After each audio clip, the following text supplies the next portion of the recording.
दोस्तों, मेरे चैनल में आपका स्वागत है।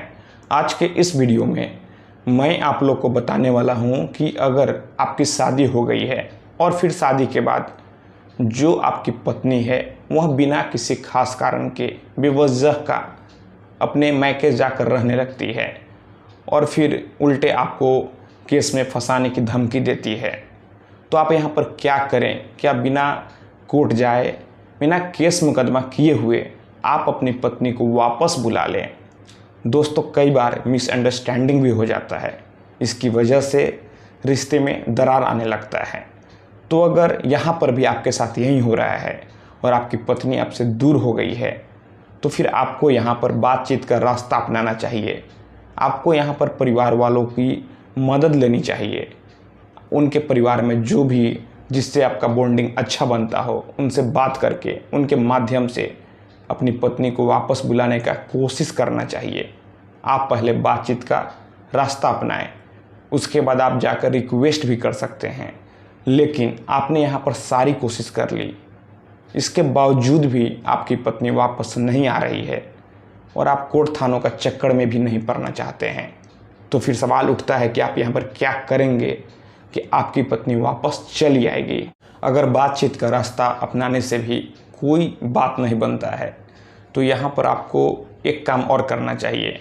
जब आप अपनी वाइफ को बुलाने के लिए कॉल करते हैं, आप अपनी वाइफ को कॉल करें और आप बोले कि वह वापस आ जाए, और जब वह आने से मना करेगी, आपको धमकी देगी, तो आप सारी बातों को फ़ोन में रिकॉर्ड कर लें। यह आपके लिए सबूत के तौर पर काम करेगा। उसके बाद आपको कोर्ट में जाने की कोई भी ज़रूरत नहीं है। बस आपको किसी अच्छे वकील से मिलना है और फिर वकील के माध्यम से अपनी पत्नी को लीगल नोटिस दिलवाना है। लीगल नोटिस के माध्यम से आप अपनी पत्नी को अपने पास बुलाने के लिए कह सकते हैं, और जो भी समय आप लीगल नोटिस में अपने वकील के माध्यम से निर्धारित करवाते हैं, अगर उस समय के भीतर वह आपके पास नहीं आती है, तो आप यह भी जिक्र कर सकते हैं कि फिर आप कोर्ट में डाइवोर्स का केस फाइल कर देंगे, या फिर आप हिंदू मैरिज एक्ट के सेक्शन 9 में भी केस फाइल कर सकते हैं। फिर आपकी पत्नी को कोर्ट में जाना होगा और कारण बताना होगा कि क्या कारण है कि आपसे वह अलग रह रही है, और अगर वह कोई कारण नहीं बताती है और अगर आप चाहते हैं कि आप उसे डाइवोर्स ले लें, तो फिर यह आपके लिए डाइवोर्स का भी ग्राउंड बनता है।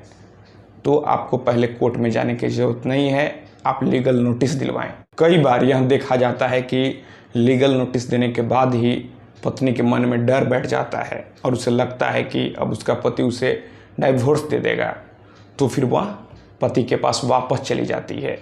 तो अगर आपके साथ भी ऐसा ही केस है कि आपकी पत्नी आपके पास नहीं रह रही हो, वो अपनी मायके चली गई हो, और आपके बार बार बुलाने के बावजूद भी, समझाने के बावजूद भी आपके पास वापस नहीं आती है, तो फिर आप उसे लीगल नोटिस दे सकते हैं। अगर आप लीगल नोटिस दिलवाने में हमारी मदद लेना चाहते हैं, आप हमारे माध्यम से लीगल नोटिस सर्व करवाना चाहते हैं, तो फिर आप हमें इंस्टाग्राम पर फॉलो कर लें। मेरा इंस्टाग्राम पर यूज़र नेम है Pritesh1584। आप हमसे अपॉइंटमेंट लेकर पहले बात करें। हम पहले आपके पूरे मैटर को समझेंगे, फिर उसके अकॉर्डिंग ही लीगल नोटिस तैयार किया जाएगा और आपकी पत्नी को सर्व किया जाएगा। लेकिन अगर आप हमसे इंस्टाग्राम पर अपॉइंटमेंट लेते हैं, फ़ोन से बात करते हैं, तो यह मेरी पेड सर्विस है। और अगर आपके मन में कोई और सवाल है, तो आप हमें नीचे कमेंट बॉक्स में कमेंट कर सकते हैं। तो दोस्तों, हम लोग मिलते हैं अगले वीडियो में एक नए टॉपिक के साथ। तब तक आप अपना और अपने परिवार का ख्याल रखें।